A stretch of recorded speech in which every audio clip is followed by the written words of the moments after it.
आला हजरत रहमतुल्लाह अलैह के पास एक मुरीद आ गया। आजकल तो मिठाई होती है, उस जमाने में पेड़े होते थे, तो पेड़ों की एक टोकरी लाया, यूं समझ ले मिठाई का डब्बा लाया। आला हजरत ने फरमाया कैसे आए हो? हुजूर जियारत करनी थी। फरमाया कोई हुक्म मेरे लिए? का जियारत। भाई बात ये छोटी है, लेकिन इन बातों का पस मंजर देखो और आज के जमाने में इन बातों को परखो तो देखो दीन किस तरह बेचा जा रहा है। मिठाई का डब्बा लाया है, क्या हुक्म था? का जियारत करनी थी। कोई बात तो बताओ। का जियारत करनी थी। आला हजरत ने ना वो मिठाई का डब्बा तालिब इल्म को कहा पेड़े जाओ घर दे आओ। वो घर दे आया तो थोड़ी देर के बाद मुरीद कहने लगा हुजूर एक तावीज भी चाहिए था। फरमाया फकीर ने तो 2-3 दफा पूछा कोई हुक्म है, तो आपने कहा सिर्फ जियारत। अच्छा तावीज भी चाहिए? कागज कलम मंगाया, तावीज निकलने लगे और तालिब इल्म से कहा वो डब्बा तो ले आओ घर से मिठाई का। वो बच्चा अंदर से गया डब्बा लाया।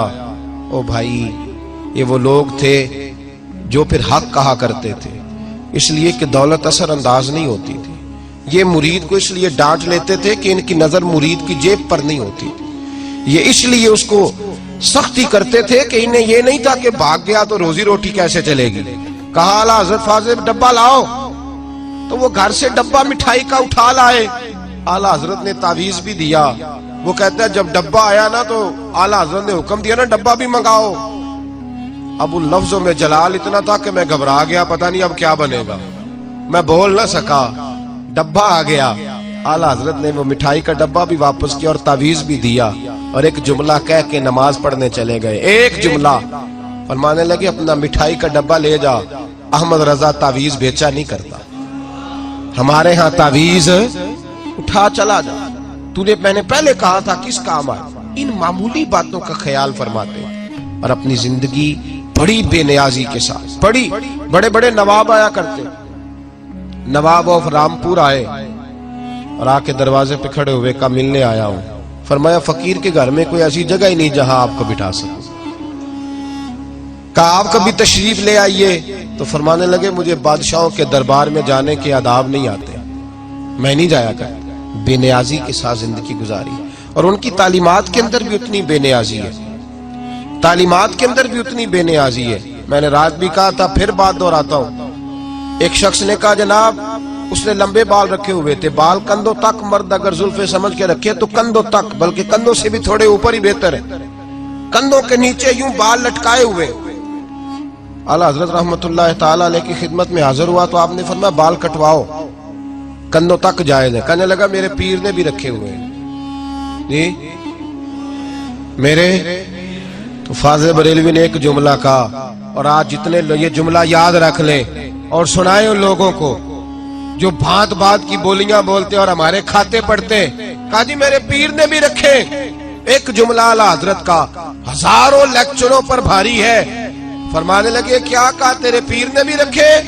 फरमाया शरीयत नबी पाक की चलेगी, तेरे पीर साहब की नहीं चलेगी। शरीयत रसूलुल्लाह सल्लल्लाहु अलैहि वसल्लम की चलेगी, तेरे पीर साहब की संभाल के रख। अगर तेरे पीर ने रखे हुए तेने कटवा, वो फेले हराम करेगा तो तू भी करेगा। बिल्कुल किसी सूरत भी दुरुस्त नहीं है, मना फरमा दिया 100%। और लोग आज कहते हैं, मुझे एक शख्स कहने लगा जी वो हाजी साहब से तो मुश्किल था को बंदा बचे। मैं क्या कहते क्या थे वैसे? सवाल जवाब तो कहते क्या थे? वो जो प्रोपेगेंडा है उसमें कहते क्या थे? फाज़िल बरेलवी का कमाल ये है कि उन्होंने शरीयत देखी। बड़ा छोटा आदमी शरीयत देखी, शरीयत क्या कहती है। मारारा शरीफ पीर खाना है, वहां तशरीफ ले गए। तो जब वहां पहुंचे तो एक मुरीद था, वो आ गया, तपला सनंगियां उठाई हुए, कवाली होगी। आला हज़रत ने फरमाया तुमने वो हदीस नहीं पढ़ी? नबी पाक ने फरमाया मैं मज़ामीर तोड़ने आया हूं, मैं गाने बाजे तोड़ने आया हूं। और सही बुखारी में नबी पाक सल्लल्लाहु अलैहि वसल्लम ने गाने बाजे के साथ इज़हारे बेजारी फरमाया। क्यों लेके आए हो? उसने कहा जी कुछ माहौल बनेगा। फरमाया मेरा पीर खाना है, मैं यहां तुम्हें कोई गैर शरीयत करने की इजाजत। बिल्कुल पीर खाने के अंदर डट गए। पीर खाने में वो लोगों को बताया अगर बुजुर्गों की औलादे भी बिगड़ने लगे तो उन्हें भी समझाना चाहिए। अगर बुजुर्गों के बच्चे भी कहीं बिगड़ने लगे तो उन्हें भी तंबीहात। यहां मौलवी साहब की दाढ़ी छोटी हो मुट्ठी से तो 100 फतवा आ जाता है, और पीर साहब की जितनी मर्जी हो وہ ختم نبوت کی صدارت کر کے چلے جاتے ہیں، کہتے ہیں فقیر ہوں دینے. یہ کیسا فقر ہے؟ گاڑی سے اترا ہے یہ 1.25 کروڑ کی، اور یہ بتا رہا ہے کہ سارے دین کا بوجھ میں نے اٹھایا ہوا ہے، تجھ سے تو داڑھی کا بوجھ نہیں اٹھایا جا رہا، تو پورے دین کا بھائی کیسے اٹھائے؟ اعلیٰ حضرت رحمت اللہ علیہ پیر صاحب کے صاحبزادے آئے، پوتے آئے ملنے، پوتے 2 انگوٹھیاں پہنی ہوئی تھی. اعلیٰ حضرت فرمانے لگے ایک مجھے نہیں دے دیتے تحفے میں؟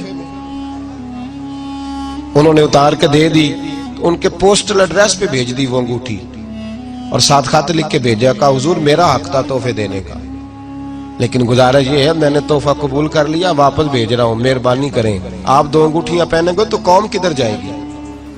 آپ اگر ایک سے زیادہ انگوٹھی پہنیں گے تو لوگوں کو ہم اس مسئلے پر کیسے مطمئن کریں گے؟ تو بھائی اپنی زندگی انہوں نے بڑی دلیری کے ساتھ، بڑے مجاہدے کے ساتھ شریعت کے ہر معاملے میں، ہر جز میں، ہر کونے میں قوم کی رہنمائی فرمائی، چھوٹی سے لے کر بڑی تک ہر چیز. اور آپ بڑے سخت مخالف تھے ہندوانہ رسومات کے. آج ہمارے ہاں بہت سارے لوگ سوال نہیں کرتے بیٹی کی شادی کرنی ہے میری مدد کرو. تو ایک شخص نے آ کے آپ سے پوچھا، کہا کہ بیٹی کی شادی کرنی ہے. فرمایا کیوں مانگتا پھرتا ہے، کیا ضرورت ہے؟ توجہ ہے میری بات پر؟ کیوں مانگ رہے کہ بیٹی کی شادی کرنی ہے؟ فرمایا بیٹی کی شادی کے لیے مانگنے کی کیا ضرورت ہے؟ اور اعلیٰ حضرت کے فتاوی موجود ہے. کسی نے کہا تو حضور عمرے پہ جانا ہے، حج پہ جانا ہے، اس کے لیے کسی سے مدد طلب کرنا. فرمایا خبردار، اشد ناجائز ہے، اشد. جب تیرے اوپر اللہ تجھے مال دے گا تو اللہ حج بھی اسی وقت تیرے اوپر فرض کرے گا. تجھے اجازت نہیں کہ تو کہتا پھرے کسی چودھری کے دروازے پہ جا کے کہے مجھے بھی بھیج دو. دوسرا ترجمہ یہ ہے کہ جب رب رسول چاہیں گے خود تیرے لیے اسباب پیدا فرما دیں گے. تجھے اجازت نہیں ہے دستے سوال دراز کر. کہا میں نے بیٹی کی شادی کرنی ہے. اعلیٰ حضرت فرمانے لگے کیوں سوال کرتے ہو؟ کہنے لگے جہیز دینا ہے. فرمایا جہیز تو ہندوانہ رسم ہے، اسلام تو اس کو پسند ہی نہیں کرتا. کس کے ہاں شادی کرنی ہے؟ کہا مسلمانوں میں. تو فرمایا وہ مطالبہ کر رہے. کہا حضور بس ایسی کچھ بات ہے. فرمایا انہیں سمجھانا چاہیے نہ کہ تجھے بھیک مانگنی چاہیے. اپنے اندر سے رسومات ختم کرنا چاہیے نہ کہ ہمیں اپنی عزت ختم کر دینی چاہیے.